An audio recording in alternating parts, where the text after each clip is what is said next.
Bonjour à tous, on va voir dans cette vidéo comment factoriser l'expression x au carré moins 25, c'est parti. On va donc voir ici comment factoriser l'expression x au carré moins 25.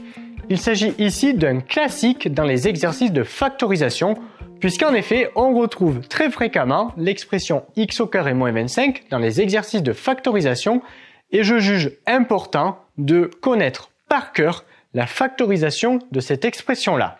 Eh bien, c'est parti, voyons à présent comment factoriser cette expression. Pour factoriser, on peut déjà utiliser la méthode du facteur commun. Est-ce qu'ici, j'ai un facteur commun entre ce terme et celui-ci? Non, il n'y a pas de facteur commun là entre ce terme et celui-ci. Je précise, facteur commun différent de 1. Ici, j'ai deux fois le facteur x et ici, j'ai le facteur 25. Il n'y a donc pas de facteur commun entre les deux termes. Donc la technique du facteur commun ici ne va pas fonctionner pour factoriser l'expression. Maintenant, pour factoriser des expressions, on a d'autres outils à notre disposition. En l'occurrence, les identités remarquables. En effet, s'il est possible d'écrire mon expression sous l'une des formes développées des identités remarquables, alors il nous sera possible ensuite d'écrire notre expression sous la forme factorisée. Est-ce que cette expression ressemble à une des formes développées des identités remarquables?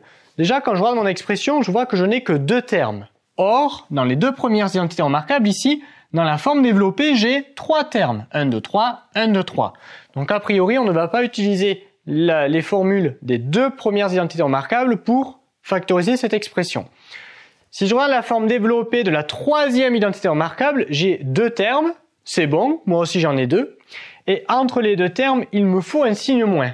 Et j'ai bien, dans mon expression, un signe moins entre les deux termes. Donc, ça sent bon.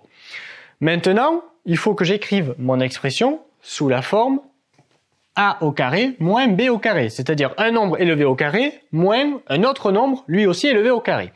Bon, là, quand je regarde mon expression, assez rapidement, je vois que mon a, il va être égal à x, puisqu'en effet, j'ai bien ici un nombre élevé au carré. OK. Donc, ce qu'on va faire, c'est déjà, on va recopier en dessous x au carré moins. Donc, quand j'identifie avec la formule générale, mon a, il est égal à x dans ma situation à moi. Maintenant, il faut que je trouve un autre nombre b qui lui aussi va être élevé au carré. Or, ici, je ne vois pas un nombre élevé au carré. Ici, j'ai 25.